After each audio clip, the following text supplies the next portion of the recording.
Hello everyone and welcome back to Nate the Hoof Guy. Today's video we have got a redhead in the chute and she's crossing her front legs. In the world of cows, that usually means we've got dual sole ulcers on these front feet. Let's get started on this right one and see what we got.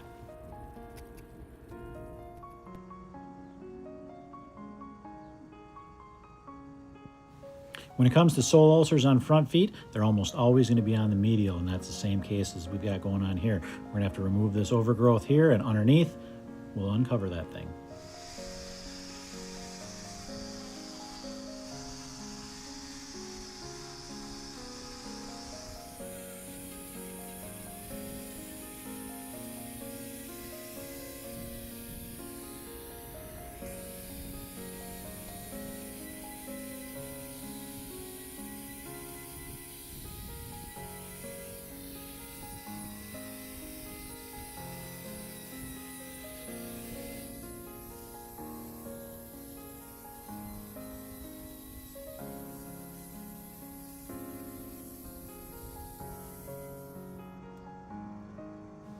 As we swing in here, you can see where that ulceration is in that typical sole ulcer site.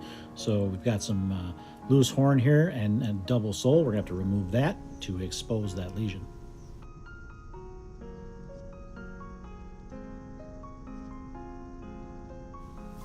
One of the theories behind ulcer formation is that an individual claw becomes overburdened, becomes out of balance, and you get too much weight focused on that particular claw.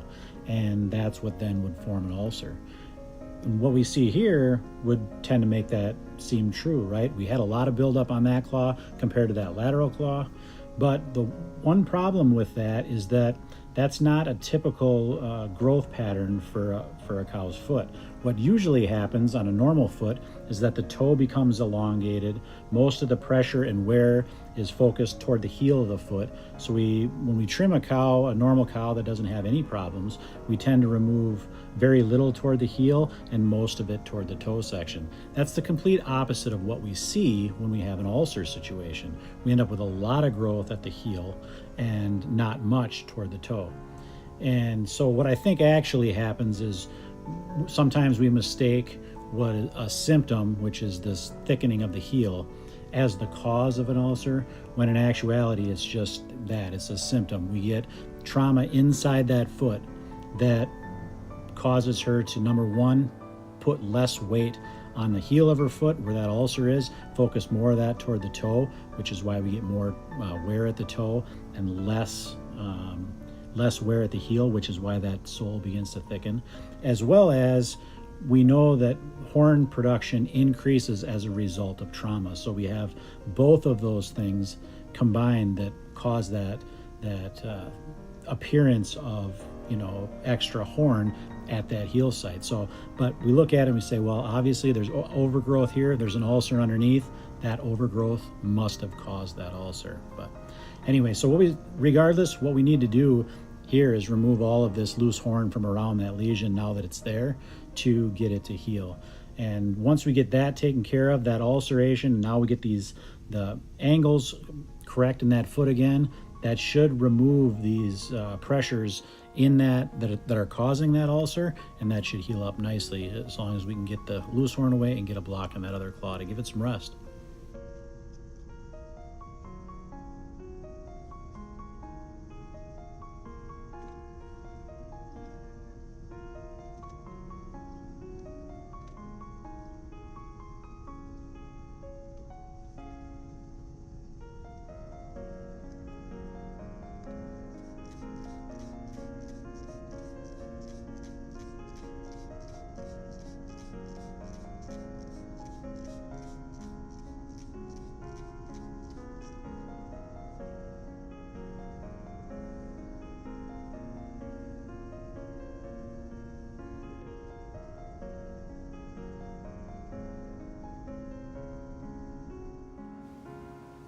As we swing in here, you can get a look at what's left of that lesion. She's almost actually got this healed on her own, but not complete yet. So I'm going to put a block on this other claw just to give that some relief and let that finish up healing.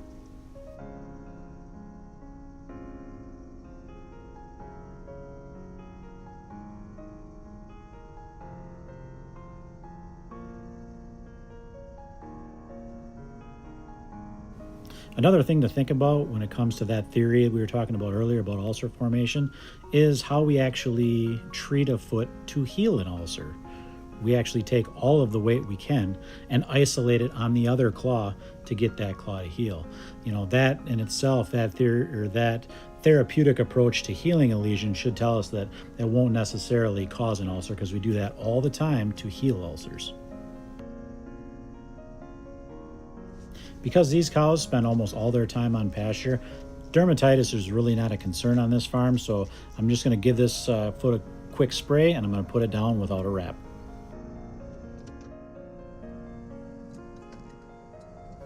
As I said at the beginning of this video, she was crossing her legs, so we need to take a look at this other foot and see if there's an ulcer in that one as well.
And with a couple swipes of the knife, this ulcer becomes evident.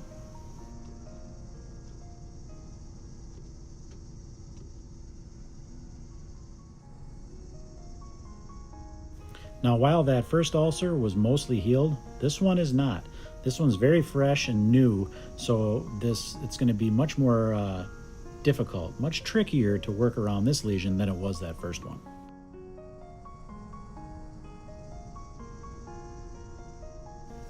Another interesting point about ulcers is that over the course of the last year or so of this channel, I've had 3 or 4 different instances of double sole ulcers on front feet. And oddly enough, every single one of those came from pasture cows. Not a single one was on a freestall farm, and so that leads me to believe that there's more to the story of ulcer formation than just hard surfaces and things like that. I think there's a lot more involved as far as what